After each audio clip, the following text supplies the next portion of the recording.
السلام علیکم ورحمۃ اللہ وبرکاتہ۔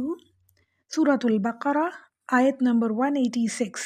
اللہ تعالیٰ فرما رہے ہیں، جب میرے بندے میرے بارے میں آپ سے سوال کریں تو آپ کہہ دیں کہ میں بہت ہی قریب ہوں، ہر پکارنے والے کی پکار کو جب کبھی وہ مجھے پکارے قبول کرتا ہوں۔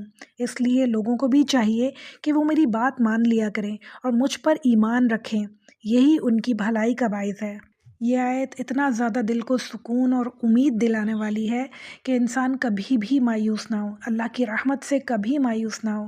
اس آیت سے میں اللہ تعالیٰ کی قربت، رحمت اور محبت کا پتہ چلتا ہے۔ سب سے مزے کی بات ہے، اللہ تعالیٰ سے دعا کرنے کے لیے کوئی خاص لہجہ یا کوئی خاص زبان کی ضرورت نہیں ہے۔ ہر زبان میں اللہ تعالیٰ دعا سنتے ہیں اور قبول فرماتے ہیں۔ صرف عاجزی کی ضرورت ہے، یقین کی ضرورت ہے۔ انشاءاللہ اب کبھی بھی ہم پریشان ہوں گے، کبھی مایوس نہیں ہوں گے، اللہ تعالیٰ سے پوری امید رکھیں گے، یقین رکھیں گے اور دعا کریں گے۔ بارک اللہ فیک۔ السلام علیکم ورحمۃ اللہ وبرکاتہ۔